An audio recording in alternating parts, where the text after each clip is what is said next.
In 1984, Knoll suggested 4 principles that are applied to adult learning. I have found that following these principles greatly increases the level of student satisfaction and knowledge retention. These principles are: adults need to be involved in the planning and evaluation of their instruction. Experience, including mistakes, provides the basis for the learning activities. Adults are most interested in learning about subjects that have immediate relevance and impact to their job or personal life.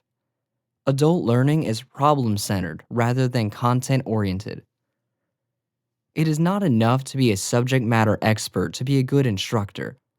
I know plenty of people who are brilliant in their field but cannot teach their skills to others. A good instructor must be able to organize and present their knowledge in a manner that allows another to understand and retain the information.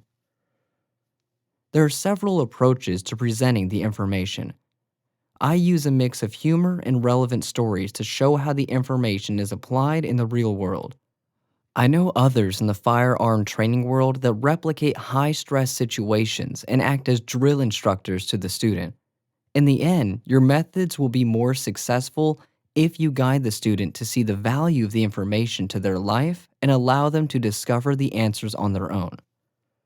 If the course allows the student to solve their own problems under your guidance, then they are more likely to be able to solve the related problems long after your class is over. Below is an example from my experience in teaching new shooters as it relates to their shooting stance. The isosceles shooting stance is a two-handed shooting technique that, when viewed from above, the arms and chest of the shooter describe an isosceles triangle. This overhead view of a triangle gives the stance its name. In this stance, the dominant hand holds the pistol or revolver, while the support hand wraps around the dominant hand. Both arms are held straight, locking the elbows. Locking the elbows centers the gun with the body. If the head is held up and the body of the shooter is centered on the target, the eyes, gun, and target will all be aligned, and shooting the center of the target becomes much simpler. Many new shooters instinctively blade their feet toward the target, holding the gun in their dominant hand with the dominant arm locked out, the non-dominant elbow bent and exerting pressure backwards. This is the basis of the older Weaver stance, and is commonly shown in movies and television.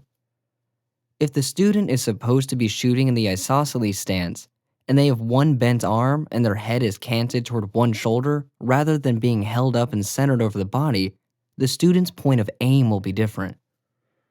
If the student is having problems hitting the target, and they are obviously not adhering to the stance being taught, it's easy to tell them they are doing it all wrong, but that leads to frustration and more shooting inaccuracy. However, if the instructor allows self-discovery of the issue and self-correction by simply asking the student questions like, "What stance are you using? What are the elements of the isosceles stance? Where are the feet placed when shooting from the isosceles position?" the student can identify and solve their own shooting issues. This will allow the student to gain confidence and will lead to a much better percentage of permanent change than if I just said, "Move your feet."